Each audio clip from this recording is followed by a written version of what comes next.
यश आणि अपयश हे एकाच नाण्याच्या दोन बाजू आहेत. कारण अपयशाच्या पायऱ्या चढूनच यशाचं उंच शिखर गाठता येतं. यश मिळालं म्हणजे सर्व काही मिळालं असं होत नाही.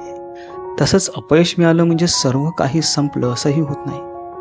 आणि म्हणूनच अपयशाला नवीन दृष्टिकोनातून पाहायला शिका. अपयश म्हणजे एक संधी आपल्या चुका सुधारण्याची. अपयश म्हणजे एक संधी स्वतःला इम्प्रूव्ह करण्याची. अपयश म्हणजे एक संधी स्वतःला स्ट्रॉंग बनवण्याची. मित्रांनो, थॉमस एल्वा एडिसन यांचं एक उत्तम उदाहरण आहे.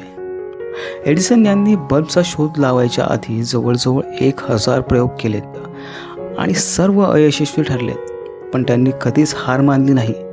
ते प्रत्येक प्रयोगातून काहीतरी नवीन शिकत होते, आपल्या चुका सुधारत होते आणि असं करता करता 1000 प्रयोग झाल्यानंतर त्यांनी बल्बचा शोध लावला. एडिसन यांनी जर पहिल्या किंवा दुसऱ्या प्रयोगानंतर हार मानली असती तर ते कधीही बल्बचा शोध लावू शकले नसते. आणि म्हणूनच अपयश मिळालं म्हणून खचून जाऊ नका. धीर धरा आणि पुन्हा एकदा प्रयत्न करा आणि तोपर्यंत प्रयत्न करत राहा जोपर्यंत तुम्हाला यश मिळत नाही. धन्यवाद.